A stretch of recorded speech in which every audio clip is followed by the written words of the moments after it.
സ്വാഭാവികമായിട്ടും ഇന്നത്തെ വിഷയത്തെക്കുറിച്ച് നമുക്കെല്ലാവർക്കും അറിയാം. കേരളം വളരെ ഗൗരവതരമായ ഒരു ഇഷ്യൂവിലേക്കാണ്, പ്രശ്നത്തിലേക്കാണ് പോയിക്കൊണ്ടിരിക്കുന്നത്.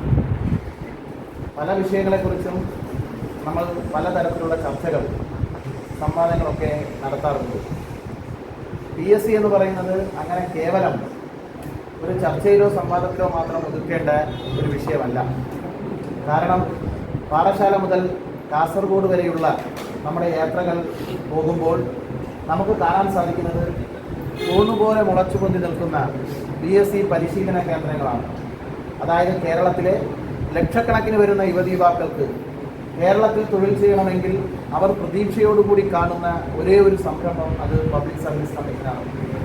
അവർ പ്രതീക്ഷയോടുകൂടി കണ്ട് എങ്ങനെയെങ്കിലും പഠിക്കുക മാത്രമല്ല, നമുക്കെല്ലാവർക്കും അറിയാവുന്നതുപോലെ യുവതീവാക്കൾ അവരുടെ സാമൂഹിക ജീവിതവും പൊതുജീവിതവും എല്ലാം മാറ്റിവെച്ചുകൊണ്ടാണ് PSC എന്ന് പറയുന്ന ഒരു പബ്ലിക് സർവീസ് കമ്മീഷനിൽ അതുവഴി തൊഴിൽ നേടുന്നതിന് വേണ്ടിയിട്ടുള്ള പരിശീലനങ്ങളുടെ ഭാഗമാകുന്നത്.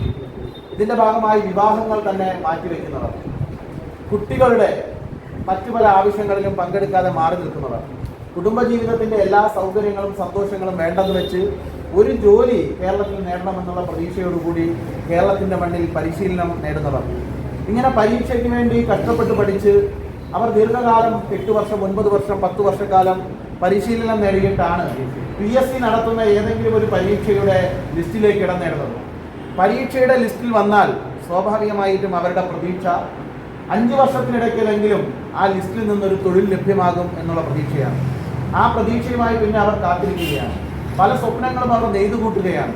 അതുവരെ അവരുടെ ജീവിതത്തെ കരുപ്പിടിപ്പിച്ചെടുക്കുന്നതിന് വേണ്ടിയിട്ടുള്ള പല കാര്യങ്ങളും അവർ ചെയ്തു കൂട്ടുകയാണ്. പക്ഷേ ദൗർഭാഗ്യവശാൽ കേരളത്തിലെ ഭരണകൂടങ്ങൾ കാട്ടിക്കൂട്ടുന്ന ക്രമക്കേടുകളുടെ ഭാഗമായി കേരളത്തിലെ യുവതീവാക്കൾ ഇന്ന് ഇരകളായി മാറുന്നതാണ് നമുക്ക് കാണാൻ സാധിക്കുന്നത്. ദൃശ്യമാധ്യമങ്ങളും പത്രമാധ്യമങ്ങളും എല്ലാം നിത്യേന എന്നോണം ഇപ്പോൾ PSCയുമായി ബന്ധപ്പെട്ട ക്രമക്കേടുകൾ പുറത്തു കൊണ്ടുവന്നുകൊണ്ടിരിക്കുകയാണ്. അത് കുറച്ചു കാലങ്ങൾക്ക് മുമ്പ് യൂണിവേഴ്സിറ്റി കോളേജിലെ കത്തിക്കുത്ത് കേസിലെ പ്രതികൾ PSC പോലീസ് റാങ്ക് ലിസ്റ്റിൽ 1ാം റാങ്കും 8ാം റാങ്കും ഒക്കെ നേടുന്നത് നമ്മൾ കാണുന്ന സാഹചര്യം ഉണ്ടായി. അതെങ്ങനെയാണ് പുറത്തു വന്നത്? കത്തിക്കുത്ത് കേസിലെ പ്രതിയെ പിടിക്കാൻ പോലീസുകാർ അവരുടെ വീട്ടിലേക്ക് പോകുമ്പോൾ PSCയുടെ ഉത്തരക്കടലാസ് ആ ശരത്തിന്റെ വീട്ടിൽ നിന്ന് കിട്ടുന്ന സാഹചര്യമാണ് ഉണ്ടായത്. അങ്ങനെ വീട്ടിൽ നിന്ന് കിട്ടിയ ചോദ്യപേപ്പറിൽ നിന്ന് അവർക്ക് മനസ്സിലാക്കാൻ സാധിച്ചതാണ് ഉത്തരക്കടലാസ് വീടുകളിൽ കിട്ടുന്നു. അങ്ങനെ ഒരു ക്രമക്കേട് പുറത്തു വന്നു. അന്ന് വലിയ വിവാദങ്ങൾ ഉണ്ടായതാണ്. ഇതോടുകൂടി PSC ശുദ്ധീകരിക്കുമെന്നുള്ള വലിയ പ്രഖ്യാപനങ്ങൾ നടന്നതാണ്. വലിയ അന്വേഷണങ്ങൾക്ക് കോപ്പുകൂട്ടിയതാണ്. പക്ഷേ ഇപ്പോൾ പുറത്തു വരുന്ന വാർത്തകൾ അതിൽ നിന്നെല്ലാം വലിയ ഗൗരവമുള്ള വിഷയമാണ്. കാരണം PSCയുടെ ഉദ്യോഗസ്ഥ തലത്തിലിരിക്കുന്നവർ PSCയെ നന്നായി നടപ്പിലാക്കുമെന്ന് പറഞ്ഞിട്ട് സത്യപ്രതിജ്ഞ ചെയ്ത് അതിനുള്ളിലേക്ക് കയറുന്നു വന്ന ഒരു ഭരണഘടനാ സ്ഥാപനത്തിന്റെ അധികാരികൾ അതിനെ കാർന്നു തിന്നുന്ന ക്യാൻസറായി മാറിയിരിക്കുകയാണ്. PSCയിൽ പഠിച്ച് തൊഴിൽ നേടുമെന്ന് പറഞ്ഞ് ലിസ്റ്റിൽ വന്ന് കാത്തിരുന്ന ഉദ്യോഗാർത്ഥികളെ മുഴുവൻ വഞ്ചിച്ച് സ്വന്തക്കാർക്കും ഇഷ്ടക്കാർക്കും തൊഴിൽ കൊടുക്കാനുള്ളൊരു കേന്ദ്രമാക്കി PSCയെ അവർ മാറ്റിയിരിക്കുകയാണ്. നമ്മൾ പുറത്തു വരുന്ന വാർത്ത, തങ്ങൾക്ക് ഇഷ്ടപ്പെട്ടവർക്ക് PSCയിൽ തൊഴിൽ നിയമനം കിട്ടുന്നതിന് വേണ്ടി ചോദ്യം ചോദിക്കുമ്പോൾ അതിൻ്റെ ഉത്തരത്തിൻ്റെ ഓപ്ഷനായി മുഴുവൻ B ആണ് എന്ന് നേരത്തെ തന്നെ തീരുമാനിക്കുന്നു.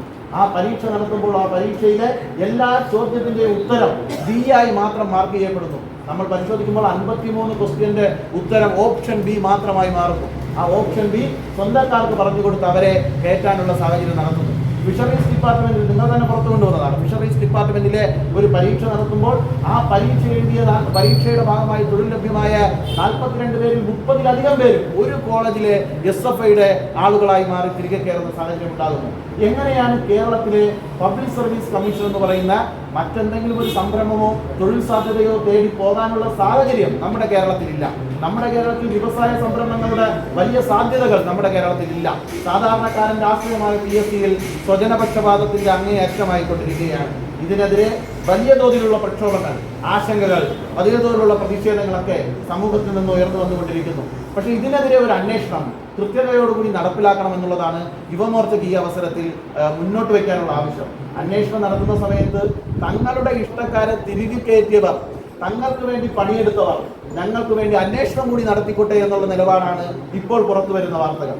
ഇതിനു മുമ്പ് എന്താണോ LDF ഗവൺമെന്റിന്റെ ഭാഗത്ത് നിന്ന് ഇത്തരം അന്വേഷണങ്ങൾ നടപ്പിലാക്കിയത്, ആഭ്യന്തര അന്വേഷണങ്ങൾ നടപ്പിലാക്കിയത്, ആഭ്യന്തര അന്വേഷണം നടത്തുന്നത് കുറ്റക്കാരായിട്ടുള്ള PSCയുടെ ചെയർമാൻ ഉൾപ്പെടെയുള്ള അധികാരികളെ രക്ഷപ്പെടുത്താനുള്ള നടപടിയാണ് എന്നുള്ളത് നമുക്ക് എല്ലാവർക്കും അറിയാം. ഇപ്പോഴും നമ്മൾ കാണുന്നത് അതേ ആഭ്യന്തര അന്വേഷണം തന്നെ മതി എന്ന നിലപാടിലേക്കാണ് ഗവൺമെന്റ് പോകുന്നത് കാണാൻ സാധിക്കുന്നത്. ഇത് അങ്ങേയറ്റം പ്രതിഷേധാർഹമായ കാര്യമാണ്. കേരളത്തിന്റെ മുഖ്യമന്ത്രിയോട്, കേരളത്തിന്റെ ഭരണകൂടത്തോട് ഞങ്ങൾ പറയുന്നു, കേരളത്തിലെ ജനങ്ങളുടെ നികുതി പണം എടുത്തുകൊണ്ട് പബ്ലിക് സർവീസിന്റെ ഭാഗമായി നിയമിതനായ വ്യക്തിക്ക് ലക്ഷക്കണക്കിന് രൂപ നിങ്ങൾ ശമ്പളമായി കൊടുക്കുന്നു.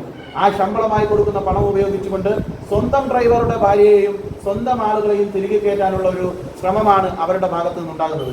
ഇതിനെതിരെ ശക്തമായ പ്രക്ഷോഭങ്ങൾക്ക് യുവമോർച്ച കേരളത്തിൽ നേതൃത്വം കൊടുക്കും. ഞങ്ങൾ മുന്നോട്ട് വയ്ക്കുന്ന ആവശ്യം സ്വതന്ത്രമായ അന്വേഷണം നടക്കണം. അത് ഗവൺമെന്റിന്റെ നേതൃത്വത്തിൽ തന്നെ നടക്കുകയും വേണം.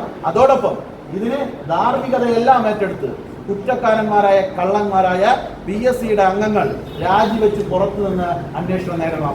അവർ രാജിവെക്കാൻ തയ്യാറായില്ലെങ്കിൽ നിയമ നടപടികളിലൂടെ അവരെ പുറത്താക്കാൻ ഒരു ഭരണകൂടം തയ്യാറാകണം. ഭരണകൂടത്തിന്റെ വിശ്വാസ്യത അങ്ങേയറ്റം തുലാസിൽ നിൽക്കുന്ന സാഹചര്യമാണ്. PSCയുടെ വിശ്വാസ്യത പൂർണ്ണമായും അവർ കട്ടുപിടിച്ച് കളങ്കപ്പെടുത്തിയിരിക്കുകയാണ്. ഇത് തിരിച്ചു പിടിക്കേണ്ട ഒരു ഉത്തരവാദിത്വം കേരളത്തിലുണ്ട്. PSCയുടെ വിശ്വാസ്യത തിരിച്ചു കൊണ്ടുവരേണ്ട ഉത്തരവാദിത്വം കേരളത്തിലെ ഗവൺമെന്റിനുണ്ട്. ആ ഉത്തരവാദിത്വത്തെ തിരിച്ചു കൊണ്ടുവരേണ്ട നടപടികളിലേക്ക് ഗവൺമെന്റ് വരണം. അതോടൊപ്പം തന്നെ PSCയെ കളങ്കപ്പെടുത്തി PSCയെ നശിപ്പിക്കാൻ കൂട്ടുനിന്ന ഈ കൂട്ടർ രാജിവെക്കുന്നത് വരെയുള്ള പ്രക്ഷോഭങ്ങൾക്ക് യുവമോർച്ച നേതൃത്വം നൽകും, സമരപരിപാടികൾക്ക് നേതൃത്വം നൽകും. ഇത് സമൂഹത്തിന്റെ മുന്നിൽ തുറന്നു കാണിക്കാനുള്ള നടപടികൾക്ക് യുവമോർച്ച നേതൃത്വം നൽകും. ഇനി PSCയിൽ നിയമനം നടത്തുമ്പോൾ സ്വന്തം രാഷ്ട്രീയക്കാരെയും സ്വന്തം കൂട്ടുമുന്നണിയിലെ ആളുകൾക്ക് വീതം വെച്ചു കൊടുക്കാനുള്ള ഒരു പോസ്റ്റായി PSCയുടെ പോസ്റ്റുകൾ മാറാൻ പാടില്ല. അത് കേരളത്തിലെ യുവജനങ്ങളുടെയും കേരളത്തിലെ വിദ്യാർത്ഥികളുടെയും പ്രതീക്ഷയുടെ കേന്ദ്രമാണ്.